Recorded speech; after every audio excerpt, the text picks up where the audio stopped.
Para saudara dan saudari yang Tuhan cintai, selamat pagi dan selamat bertemu lagi dalam renungan harian dari Paroki Santo Petrus dan Paulus Argapura, edisi hari Selasa, tanggal 24 Mei 2022, dalam masa Paskah yang ke-6.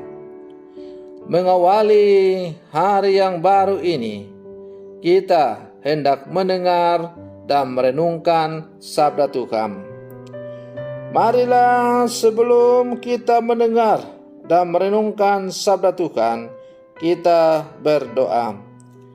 Dalam nama Bapa dan Putra dan Roh Kudus. Amin. Allah Bapa Maha Mulia, namamu dimuliakan berkat sengsara Yesus, hamba-Mu yang penuh setia.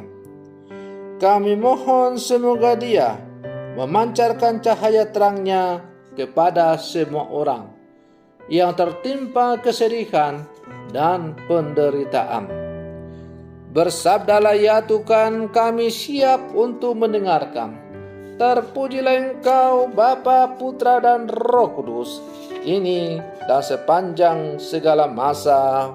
Amin. Para saudara dan saudari yang Tuhan cintai, sabda Tuhan yang hendak kita dengar dan kita renungkan untuk mengawali hari yang baru ini, hari Selasa dalam masa Paskah yang ke-6, diambil dari Injil Yohanes pasal 16 ayat 5 sampai 11. Tuhan bersamamu.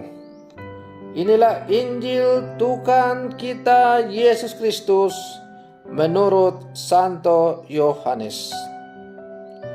Dalam amanat perpisahannya, Yesus berkata kepada murid-muridnya, "Sekarang aku pergi kepada Dia yang telah mengutus aku.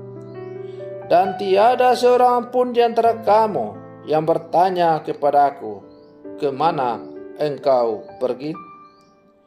Tetapi karena aku mengatakan hal itu kepadamu, maka hatimu berduka cita. Namun benar yang kukatakan kepadamu adalah lebih berguna bagi kamu jika aku pergi.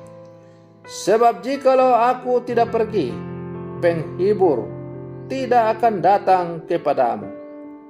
Sebaliknya, jikalau aku pergi, aku akan mengutus Dia kepadamu. Dan kalau penghibur itu datang, Ia akan menginsafkan dunia akan dosa, kebenaran, dan penghakiman. Akan dosa karena mereka tetap tidak percaya kepadaku. Akan kebenaran karena aku pergi kepada Bapa dan kamu tidak melihat aku lagi. Akan penghakiman karena penguasa dunia ini telah dihukum." Demikianlah sabda Tuhan.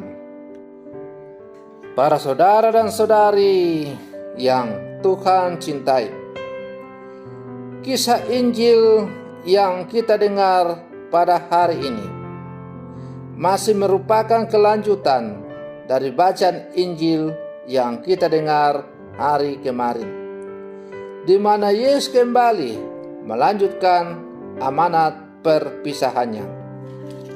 Umumnya dalam setiap perpisahan akan selalu ada pihak yang merasa tidak nyaman, sebab seseorang sudah terbiasa untuk ada bersama yang lain dan terikat dalam relasi.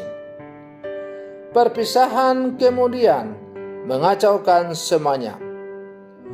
Hal inilah yang hendak diantisipasi oleh Yesus dalam perpisahannya dengan para murid. Mereka sudah terbiasa nyaman dengan hidup bersama Yesus. Kepergian Yesus pastilah meninggalkan ruang kosong dalam hidup mereka. Yesus memahami hal itu.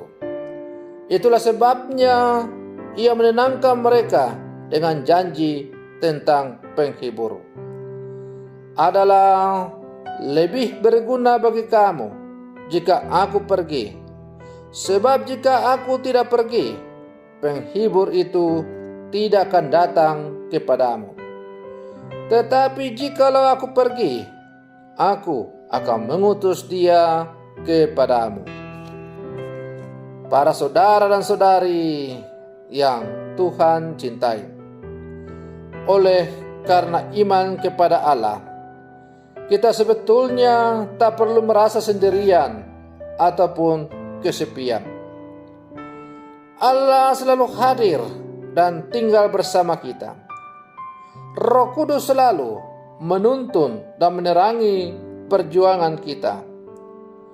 Janji Yesus akan penghibur tidak saja berlaku bagi para muridnya dahulu, tetapi juga untuk kita orang-orang beriman di masa kini. Iman kita meminta kesepian, kemandirian, dan keberanian. Menjadi pengikut Kristus berarti menghadapi setiap kesusahan dengan keyakinan bahwa semua peristiwa dalam hidup kita perlu terjadi supaya kita mengalami penyertaan Allah dalam diri Sang Penghibur. Para saudara dan saudari yang Tuhan cintai, oleh karena itu, sebagai murid-murid Yesus yang hidup di zaman sekarang, kita diajak untuk selalu mengandalkan Tuhan dalam seluruh kehidupan kita. Kita tidak perlu merasa kesepian, ditinggalkan, atau berjuang seorang diri. Karena Tuhan melalui Roh Kudus yang telah dicurahkan kepada kita selalu membimbing, menerangi, dan menuntun setiap perjalanan hidup kita sebagai orang-orang yang percaya kepadanya. Persoalannya sekarang adalah, apakah dalam menjalani setiap dinamika kehidupan kita sehari-hari, kita sungguh menyadari bahwa Allah melalui penyertaan Roh Kudus-Nya selalu berjalan bersama dengan kita. Dan apakah kita membiarkan seluruh perjalanan hidup kita untuk dibimbing, diterangi, serta dituntun oleh Roh dari Allah itu sendiri. Para saudara dan saudari yang Tuhan cintai, maka marilah dalam menjalani seluruh kehidupan kita di dunia ini, kita sungguh semakin menyadari dan menyadarkan diri kita bahwa kita tidak berjalan seorang diri. Allah melalui penyertaan Roh Kudus-Nya selalu mendampingi, menuntun, serta menerangi perjalanan hidup kita. Selamat pagi, Tuhan Yesus memberkati.